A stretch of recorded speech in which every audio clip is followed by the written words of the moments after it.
Oh. You got, yeah.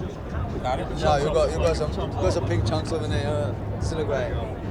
Can't have you going out like that, son. Shit. Hope you got that on camera.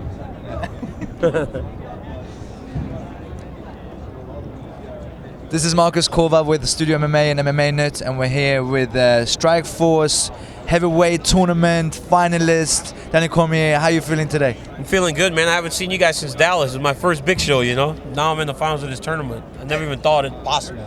It's so funny actually. We were sitting there and we were watching all the open workout, and me and Omar Boch from Sweden as well as Ford Pancrase were watching you. We're like, damn, he's supposed to be a wrestler. Look at his boxing. And we both said the same thing. That's a future prospect. And you showed that night. It's not just wrestling. It was a boxing performance against a tough monster who took a beating that night. And you said actually, we asked you, one of the questions was, if you had a chance to step into that tournament, would you take it? You feel you're ready? You didn't seem 100% sure, and then you go out and knock out Bigfoot Silva. Where you at today? I'm happy the way it played out. You know, I wasn't sure. I mean, it was my first time fighting up against somebody like Jeff, you know, so I was kind of coming down from the win and knowing that I had been improving. But to go into that tournament would have been a whole nother level above that, you know, and I had just prepared for somebody like Jeff Monson, and it was amazing, you know. So I wasn't sure exactly, but it turned out well for me.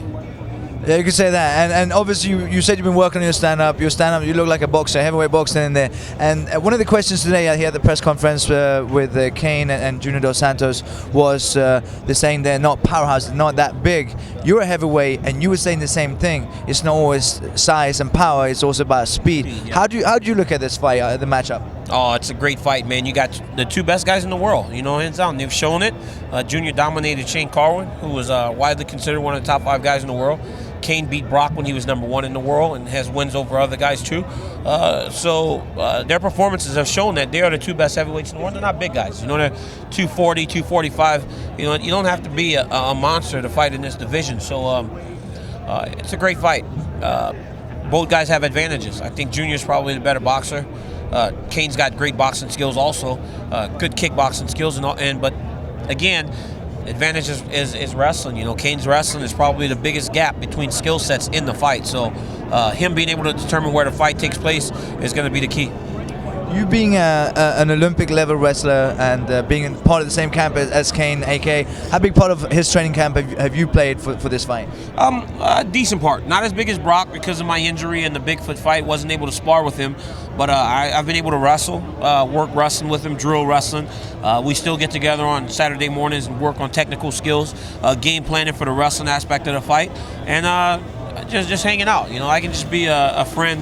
And he can use me where he needs me, you know. And in this camp, it's been the wrestling. We asked both Dana, Cain, and Junior Dos Santos if this fight will go 5 rounds. Do you think it will go 5 rounds? No, I don't think it's going to be 5 rounds. These guys hit too hard, and also it takes too much cardio to go 5 rounds with Cain Velasquez. And I'm not sure Junior can do that. You know, I think he's going to have his moments because he's a great fighter, but to go 5 rounds with Cain Velasquez is really tough. And with all the wrestling and all the grappling and the punching and the relentless pace, I think Cain's going to end up stopping him somewhere in the 3rd or 4th round. Good prediction. I appreciate that.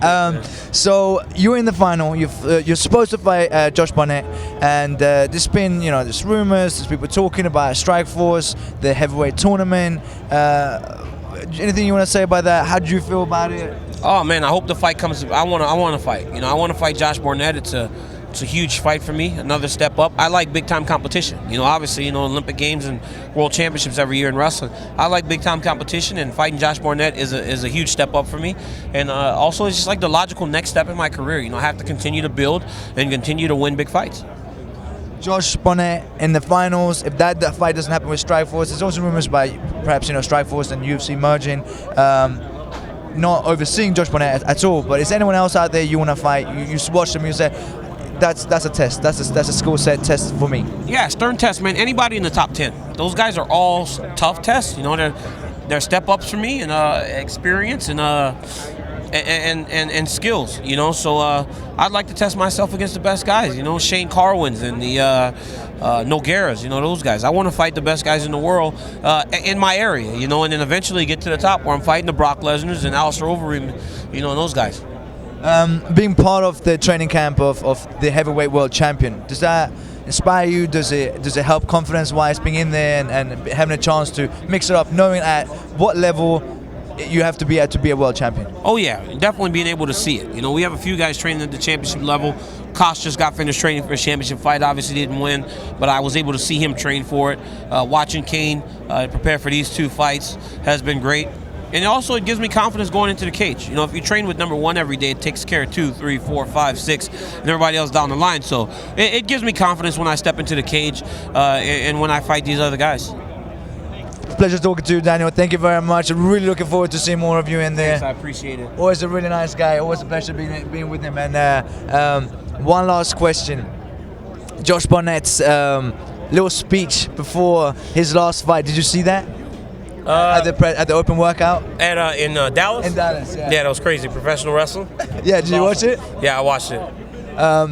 You up and coming and being out there, you're a real nice guy. Are we gonna see any craziness from you as well? No. I'll keep it the way it's always been. It seems to be working for me. I'm not gonna go outside of myself. I'm just gonna be me. You know, hopefully that's enough. It's definitely enough. Thank you very much. No problem, man. Thank you. Thanks.